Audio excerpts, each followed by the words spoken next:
Tanggapin mo tong letter na sinulat ko para sa'yo, Kinsley. Love letter? Huh? Maybe. Saan ka pupunta? Alis na. Babasahin ko to habang nasa harap kita. Oh, nakakahiya. Kinsley, I've known you since last year and I could still remember how you made my heart throb in pain. Miski dugo ko umaalon kapag nakikita kita. Gusto ko lang malaman mo na I admire you and your personality. Genesis. Genesis, ang corny nun. It's short and cute. First time ko makareceive ng ganito. Seryoso? Oo, but anyway, bakit in pain? Di ba dapat kinikilig ka or something like that? Ano ka? May sakit sa puso? Paano mo nalaman? Wait, what? Hindi naman malala. Pero ayun, mas nananaig yung sakit kapag kinikilig ako. Mamamatay ka na ba? Huh? Alam ko ang vulgar ko, pero Hindi nga malala sakit ko, kalma Kinsley. Feeling ko tuloy nag-aalala ka para sa akin. nag-aalala talaga ako kasi what if mamatay ka dahil sa akin? Yung tipong pagkakita mo sa akin, kinilig ka, tapos inatake ka. Wag! Ayoko! Bakit ka natatawa? Di ba dapat na-offend ka?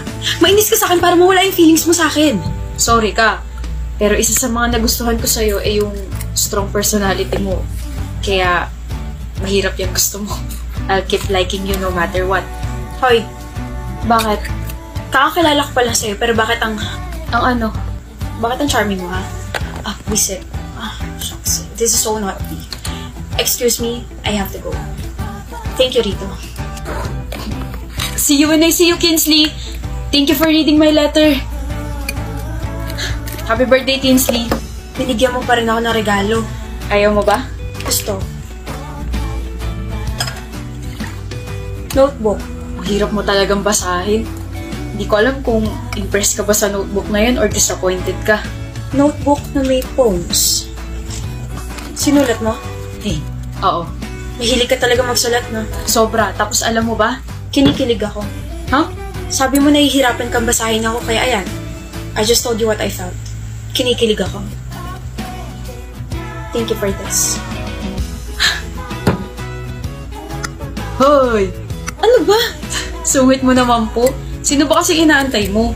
Malayo pa lang, kita na kitang nakatulala dyan. Ikaw ay naantay ko. Huh? Ang hilig mo sa ha na yan. Wala ka ba ibang sasabihin kundi yan lang? Sumabong magulat? Huwag kang magulat at baka atakihin ka. Ikaw ha? Nafu-fall ka na sa akin, no? Mama mo na full. Sumbong ka sa mama ko. Favorite ako ni tita, sorry ka.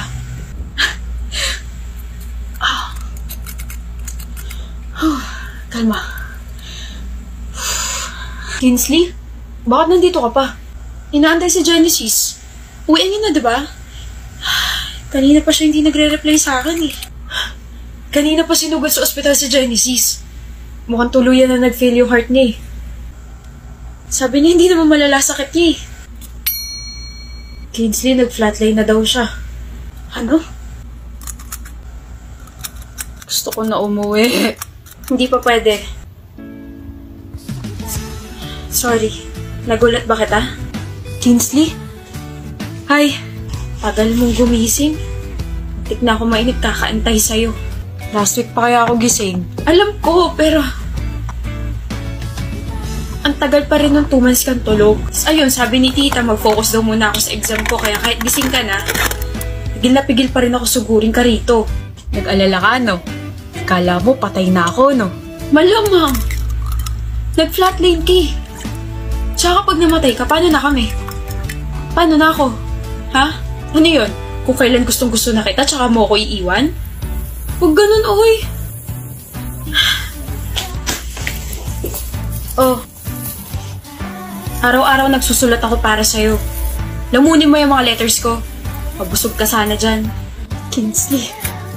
Tsaka huwag ka masyadong kiligin at baka ano pang mangyari sa'yo. Kalmang kilig lang, okay? Tsaka na rin yung I love you ko kapag tayo na tsaka nakalabas ka na sa ospital. Eh di tayo na. Gusto mo bang ibaon ko yung swero mo sa noo mo? Manahimik ka nga.